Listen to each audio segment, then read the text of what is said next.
आप सभी को एक बार फिर से प्रभु यीशु मसीह के नाम से जय मसीह की। परमेश्वर पिता का हम धन्यवाद करते हैं कि परमेश्वर ने एक बार फिर से हम सबको मौका दिया है ताकि हम उसकी उपस्थिति में प्रभु के वचनों को सीखने पाएं। और जैसे कि हम प्रार्थना के विषय में बीते हम सीखते हुए आ रहे हैं, आज भी हम प्रार्थना से संबंधित कुछ बातों को देखेंगे और हम अध्ययन करेंगे और प्रार्थना की उस रहस्य को जानेंगे कि परमेश्वर प्रार्थना में कितने सारे रहस्यों को या कितनी सारी बातों को चाहता है। और वो प्रार्थना जो है जितनी बहुत ही सिंपल नजर आती है, वो प्रार्थना में कितनी सारी बातें हैं जो हमें ध्यान में रखना चाहिए और समझना चाहिए कि परमेश्वर प्रार्थना के द्वारा से जो है हमें प्रतिफल देता है और उसका उत्तर देता है। तो आज जो हम सीखने जाएंगे, तो इससे हम अपने उन बातों को देखने से पहले, जो विषय हम प्रार्थना से संबंधित बातों को देखने से पहले, कि जैसे क्या आज जो है हम जो प्रार्थना करते हैं, हम जो प्रार्थना जो प्रभु के पास लेके जाते हैं, क्या वो प्रार्थना का जो विषय है, क्या जो वो बातें जो हम प्रभु के पास लेकर जा रहे हैं, प्रार्थना कर रहे हैं, वो सही है और वो बिल्कुल सटीक है और तो उसका प्रतिफल या उसका उत्तर हम जो है पाते हैं। तो आज हम उसी के बारे में देखने जा रहे हैं। तो हम वचनों से देख लेते हैं और आज वचन से हम देखेंगे। और मेरे साथ निकालें मत्ती रचित सुसमाचार, उसका 7 अध्याय, उसके 7 वचन से कुछ वचनों में पाया जाता है जो यीशु मसीह ने वहां पे हमें बताया हुआ है। तो आइए मैं पढ़ देता हूं उन वचनों को। मांगो तो तुम्हें दिया जाएगा, ढूंढो तो तुम पाओगे, खटखटाओ तो तुम्हारे लिए खोला जाएगा। क्योंकि जो कोई मांगता है उसे मिलता है, और जो कोई ढूंढता है वह पाता है, और जो खटखटाता है उसके लिए खोला जाता है। यीशु मसीह ने यहाँ पे मांगने के विषय में बोला हुआ है और हम सब जानते हैं और मुझे अधिक बोलने की जरूरत नहीं है। हम सब प्रार्थना में प्रभु को मांगते हैं, अलग अलग विषयों को लेकर प्रभु के सामने में जाते हैं, अलग अलग सब्जेक्ट को, अलग अलग जो प्रभु हमारे दिल में जो विचारों को डालता है, और हम प्रभु के पास प्रस्तुत होते हैं। और हम जो चाहते हैं हम उन बातों को भी प्रभु के पास लेकर जाते हैं। जो हमारा पसंदीदा बातें भी होती है हम प्रभु के पास लेके जाते हैं। तो यहाँ हम देख सकते हैं यीशु मसीह ने पहले ही वचन में कहा है, मांगो तो तुम्हें दिया जाएगा। मांगो तो तुम्हें दिया जाएगा, ये बहुत ही बेहतरीन शब्द है। और ये किससे मांगने की बात की जा रही है? ये दोनों ही बात आज के इस जमाने में जो है, कुछ जो यीशु ने कहा मांगो तो तुमको दिया जाएगा, आज के जमाने में ये बात सटीक और फिट होते हुए नजर नहीं आ रही है। क्योंकि आज ऐसा जमाना आ गया है, या आज एक ऐसा कल्चर, संस्कृति आ गई है कि यदि वो कोई किसी से मांगे या कुछ कहे तो वो जल्दी से, आसानी से प्राप्त नहीं होता है। लेकिन यीशु ने हमें यहाँ पर प्रार्थना में मांगने के विषय में बोला हुआ है, मांगो तो तुमको दिया जाएगा। यहाँ बिल्कुल साधारण तरीके से यीशु ने हमको सिखाया, मांगो तो तुमको दिया जाएगा, वो प्राप्त होगा। और हमें मांगना किससे है? सबसे पहली बात तो हमें ये जानना है कि हम मांग किससे रहे हैं। यदि हम किसी इंसान से मांग रहे हैं, यदि हम किसी अधिकारी से अपेक्षा रखते हैं, या हम उससे कहते हैं कि तो हमारी जरूरतों को पूरा कर, यदि हम सोचते हैं कि हमसे कोई जो बड़ा है या हमसे कोई जो है अच्छा माना जाता है, उसका स्टेटस अच्छा है, तो हम उससे जब अपेक्षा रखते हैं तो कई बार आप और मैं निराश और हताश हो जाते हैं। उनसे हमें वो बातें प्राप्त नहीं होती है। लेकिन हमें ये जानना बहुत जरूरी है कि हम मांग किससे रहे हैं। मैंने पिछले स्टडी अध्ययन में बताया था, और वहां पे यीशु ने हमको सिखाया था प्रभु की प्रार्थना के द्वारा से, कि हमारा जब परमेश्वर के साथ सही संबंध होता है, और हमें संबंध जो है प्रभु के साथ में मजबूत करना है, एक पिता और एक बेटे का जब संबंध होता है, तो हमें जो है वो बोलने की देरी होती है और परमेश्वर हमें वो सारी जरूरत को पूरा कर देता है। वैसे यहाँ पे प्रभु यीशु मसीह जो है हमें बता रहे हैं कि मांग, अपने स्वर्गीय पिता से मांग तो तुझे दिया जाएगा। प्रार्थना में मांग, प्रभु तुझे जो है वो बातों को पूरा कर देगा।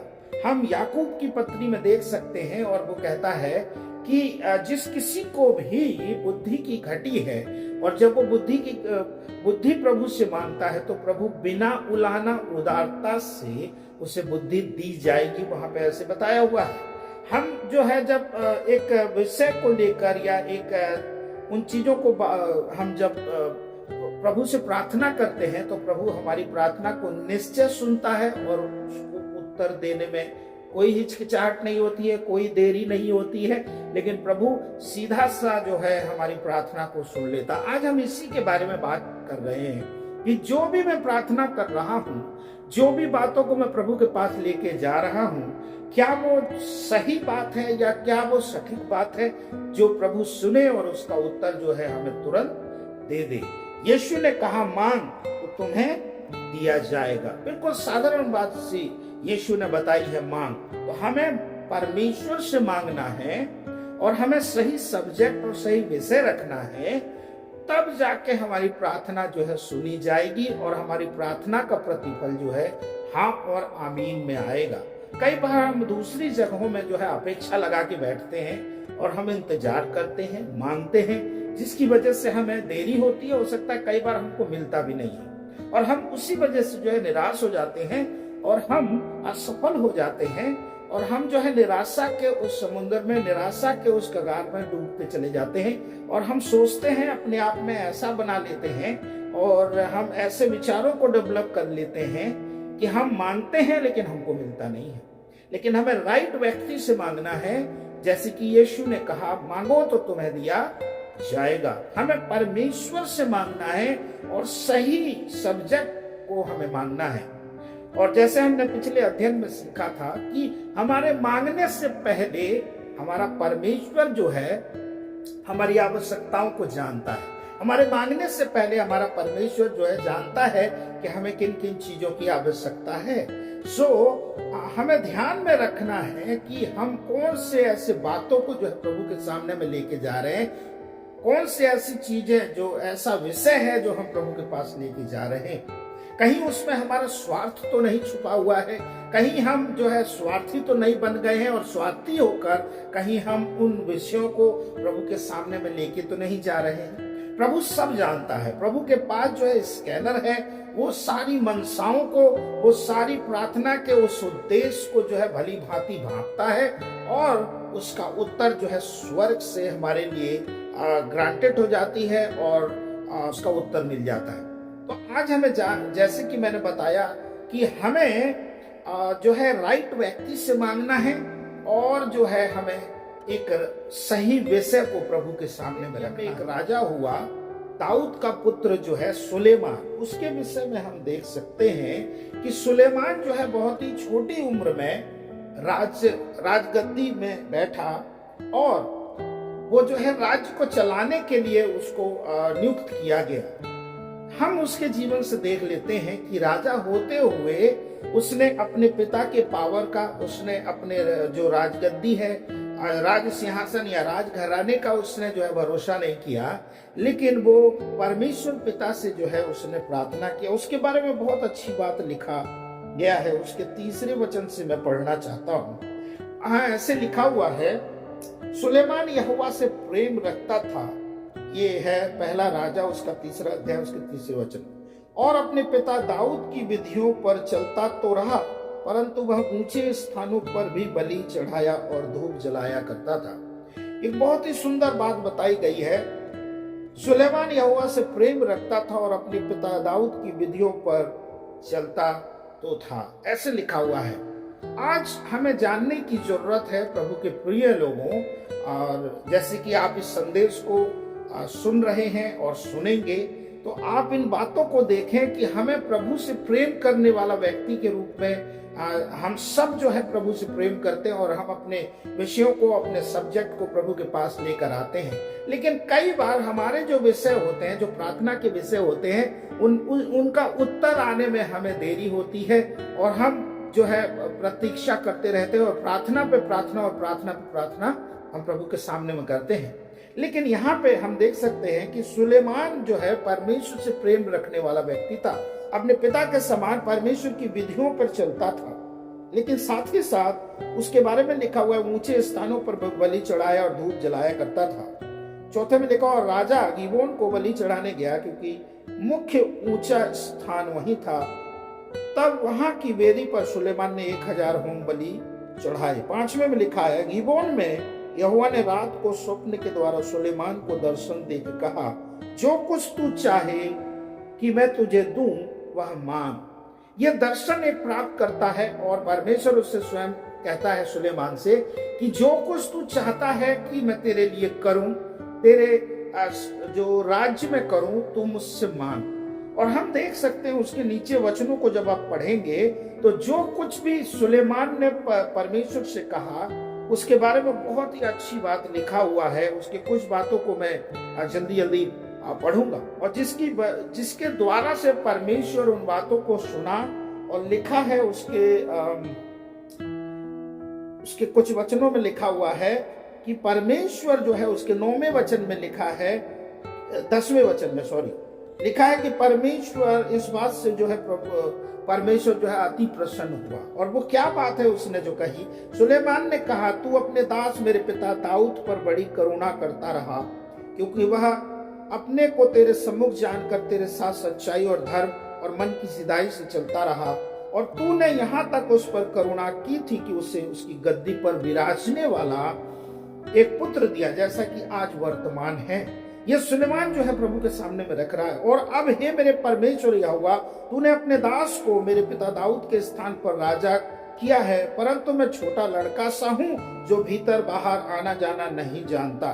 फिर तेरा दास तेरी चुनी हुई प्रजा के बहुत से लोगों के मध्य में है, जिनकी गिनती बहुतायत के मारे नहीं हो सकती। 9वें वचन में तू अपने दास को अपनी प्रजा का न्याय करने के लिए समझने की शक्ति दे कि मैं भले बुरे को परख सकूं, क्योंकि कौन ऐसा है कि इतनी बड़ी प्रजा का न्याय कर सके। ये सुलेमान की प्रार्थना थी जो प्रभु के सामने में रखा था, यहोवा परमेश्वर के सामने में रखा था।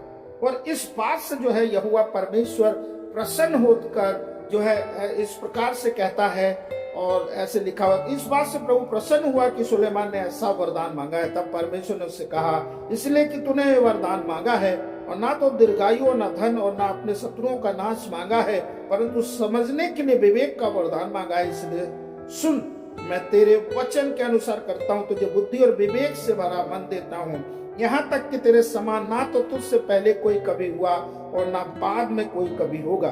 फिर जो तूने नहीं मांगा अर्थात धन और महिमा, वह भी मैं तुझे यहाँ तक देता हूँ कि तेरे जीवन भर कोई राजा तेरे तुल्य ना होगा।